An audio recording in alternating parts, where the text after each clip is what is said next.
और विराट, वो कालक जो इंडिया के नए यंग स्टार ने इंडिया की टीम के मुंह पर मली है टी20 सीरीज इंग्लैंड से हारने के बाद, आयरलैंड के हारने के बाद, वो क्या रोहित और विराट उसको मिटा पाएंगे? क्या अब हार की तरफ से जीत की तरफ लेकर जाएंगे? पाकिस्तान भी लास्ट जो है वो टेस्ट सीरीज हारा हुआ है। अब ये नई टेस्ट सीरीज के अंदर क्या करता है? बल्कि पिछली ओडीआई सीरीज तो ऑस्ट्रेलिया से जीता था अपनी फ्लैट अपना वो स्पिन ट्रैक पिचेस के ऊपर, लेकिन उससे पहले वाली जो सीरीज है वो भी हारा हुआ है और बांग्लादेश से हारा हुआ है। आज हम बात करेंगे इन असाइनमेंट के ऊपर कि पाकिस्तान कैसा परफॉर्म कर पाएगा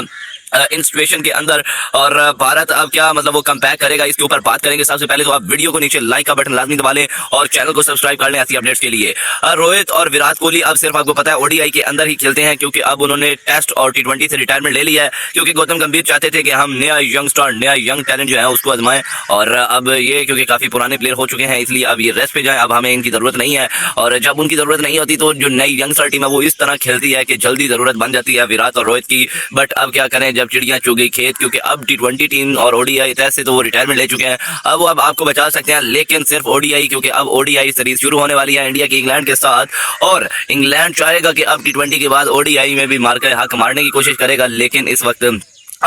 मसला ये है कि ओडीआई सीरीज के अंदर विराट एंड रोहित कंपनी जो है वो कमबैक करेगी, जिस वजह से काफी दोनों के अंदर डिफिकल्टीज हो सकती हैं इंग्लैंड को जीतने में। और क्योंकि रोहित शर्मा और विराट कोहली आपको पता है जब भी कमबैक करते हैं तो काफी हैवी कमबैक करते हैं, हो सकता है कि विराट के बल्ले से शतक निकले और विराट कोहली जो है वो अपनी 100 सेंचुरी के मिशन की तरफ जाना शुरू कर दे। अगर विराट कोहली को हो सकता है वर्ल्ड कप 2027 के बाद एक साल और मिलता है, 2028 के वर्ल्ड कप या 2028 की जो ओडीआई एशिया कप की ट्रॉफी होगी या फिर चैंपियन ट्रॉफी 2029 होगी, वहां तक अगर उनको मौका मिलता है तो ये पॉसिबल चांसेस है कि विराट कोहली अपनी 100 सेंचुरीज का रिकॉर्ड बनाकर जाएं, जो पीछे से तोड़ना काफी डिफिकल्ट टास्क रहने वाला है किसी भी खिलाड़ी के लिए, क्योंकि विराट कोहली जैसा मतलब वो रिकॉर्ड जो ये कायम किया ये बड़ा डिफिकल्ट है तोड़ना, क्योंकि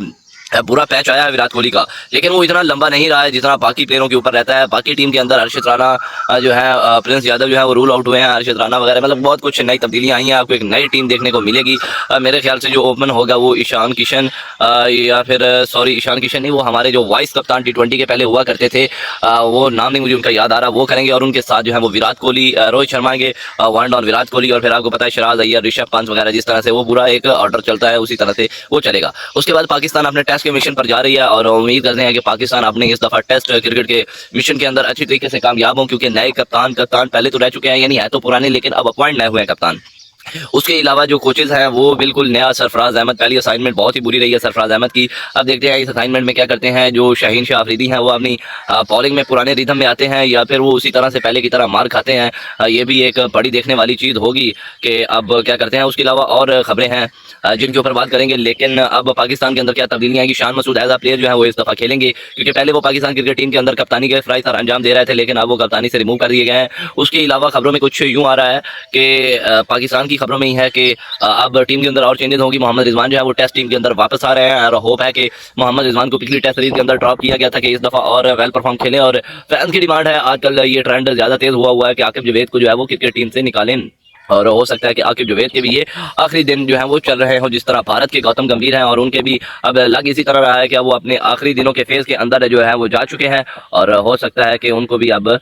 जल्द सामना करना पड़े इस चीज़ का कि उनको भी उनका जो बोर्ड है वो रिमूव कर दे वहाँ से। तो होप यही की जा रही है कि दोनों की असाइनमेंट अच्छी रहे। अगर असाइनमेंट अच्छी नहीं रहती सरफराज अहमद और दूसरा गौतम गंभीर की, तो इनके लिए बहुत ज़्यादा डिफिकल्टीज होने वाली हैं, सिर्फ थोड़ी सी नहीं काफ़ी ज़्यादा हो सकती हैं, और उनका नतीजा ये हो सकता है कि इनका बोर्ड इनको सैक ही क्यों ना कर दे। तो ये कुछ चंद ऐसी आज की खबरें थी जो कि शेयर करना बनती थी, बाकी जैसे ही दिन चलता जाएगा मजीद आपके पास जो है वो खबरें आती जाएंगी। उसके अलावा जो अब पाकिस्तान टेस्ट सीरीज खेलने जा रहा है, एक वेस्ट इंडीज़ के साथ है, और उसके अलावा साथ ही में जो है वो इंग्लैंड के साथ, दोनों के साथ मौजूदा जो ये सीरीज होंगी, और उसके बाद इंडिया जो है वो अब इंग्लैंड के साथ ओडीआई जल्द खेलने वाला है। पाकिस्तान का कैंप अभी लाहौर में लगा हुआ है, अब ये वेस्ट इंडीज़ के लिए कुछ दिनों तक रवाना होंगे और खेलेंगे, और ओडीआई जो इंडिया और इंग्लैंड की सीरीज है वो भी आज कल में शुरू हो जाएगी। उम्मीद है वीडियो अच्छी लगी होगी, अगर वीडियो अच्छी लगी तो चैनल को सब्सक्राइब करने लाइक कर ले। Thanks for watching, subscribe and like please.